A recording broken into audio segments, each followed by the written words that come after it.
What's up, guys? Get a lot of questions about why my onlays have anatomy and other people's don't. Well, it's really easy. There's a couple things. One, design in some software that gives you like decent anatomy, like Exocad.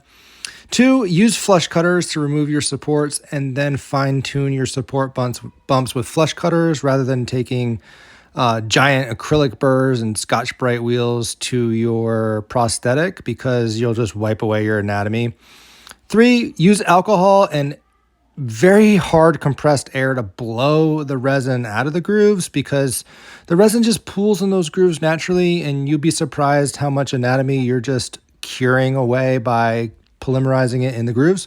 Number three, when you candy coat, whether you're using glaze or whether you're using native resin, both of those are used in candy coating techniques. Make sure that you thin it out in the grooves, even if you're going to be adding colors like I do. I like to add a little color to give the kind of further illusion of intense anatomy, and that is just me. It takes 3 seconds to do this, but again, it makes no sense to have beautiful anatomy and then blob a ton of glaze and resin into the grooves and cure that. That's just blasphemy. So go ahead and take your time with this when you're first learning, but you'll find that making beautiful partial coverage restorations is just a matter of literally like 3 minutes of adding just a little bit of love to these things, and you'll be surprised how they just pop in the mouth. I always trust the fit in the mouth more than even a model.